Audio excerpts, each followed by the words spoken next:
అటుగా తిరుపతి వెళ్దాం. తిరుపతిలో మా సీనియర్ కరెస్పాండెంట్ రాజు రెడీగా ఉన్నారు మరింత సమాచారం అందించడానికి. రాజు, ఎలా ఉంది అక్కడ? సో కౌంటింగ్ అంతా రెడీయేనా?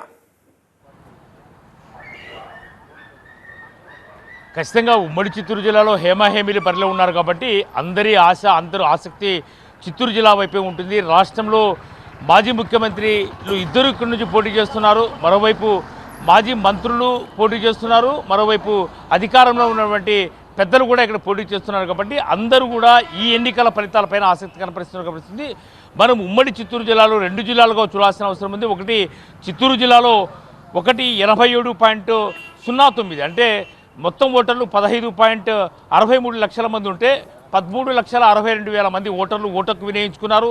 8 గంటలకు ఈవీఎంల్లో ఫలితం తేలనుంది కాబట్టి ఖచ్చితంగా 8 నుంచి 8:30 వరకు పోస్టల్ బ్యాలెట్ లెక్కింపు కొనసాగుతుంది. 8:30 తర్వాత అంటే 8:45 నుంచి 9 గంటల్లోపే మొదటి రౌండ్ ఫలితం వస్తుంది. 14 అసెంబ్లీ నియోజకవర్గాలు, 2 పార్లమెంటు నియోజకవర్గాలు ఉన్నాయి కాబట్టి ఇక్కడ 14 రౌండ్లు ఉంటాయి.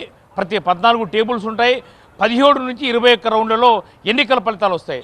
ముందుగా అందరికీ రాష్ట్ర రాజకీయాల్లో ఆసక్తికరంగా ఉన్నటువంటి నగర నియోజకవర్గమే మొదటి ఫలితం రాబోతోంది.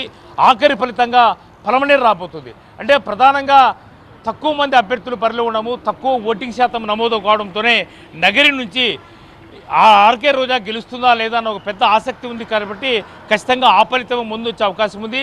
రాష్ట్ర ప్రజలంతా కూడా TV9 ఏ రకమైన బ్రేకింగ్ ఇవ్వబోతుందో చూసేందుకు కూడా ఆసక్తి చూపుతున్న నేపథ్యంలో ఖచ్చితంగా మేము కూడా సిద్ధంగా ఉన్నాం.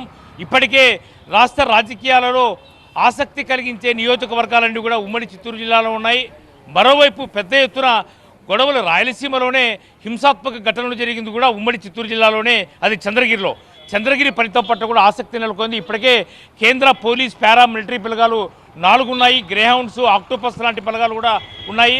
అత్యంత సమస్యాత్మక గ్రామాల్లో ప్రతి 2 గ్రామాల్లో ఒక పోలీస్ పికెట్ ఉందంటే ఖచ్చితంగా అభ్యర్థులు ఎంత టెన్షన్ క్రియేట్ చేశారో అర్థమవుతుంది. మరోవైపు అభ్యర్థులు కూడా భద్రత పెంచారు.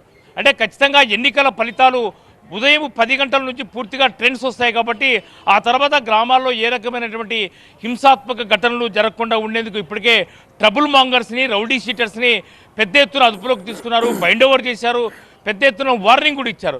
ఖచ్చితంగా ఈ ఎన్నికల ఫలితాలు రాష్ట్ర భవిష్యత్తు కోసమని పెద్ద ఎత్తున ఓటింగ్లో కూడా ప్రజలు పాల్గొన్నారు కాబట్టి ఈ ఎన్నికల ఆసక్తి అందరిపైన ఉంది. ఆంధ్రప్రదేశ్లో ప్రత్యేకించి చిత్తూరు జిల్లాలో ఫలితాలు ఏ విధంగా ఉండబోతాయి, ప్రత్యేకించి రాయలసీమలో 52 అసెంబ్లీ, 8 పార్లమెంటు స్థానాల్లో ఎవరు పైచేయి సాధిస్తారు? గత 2019 ఎన్నికల్లో పూర్తిగా వైసీపీ ఆధిపత్యాన్ని సాధించినటువంటి రాయలసీమలో ఈసారి టీడీపీ మెజారిటీని సాధిస్తుందా?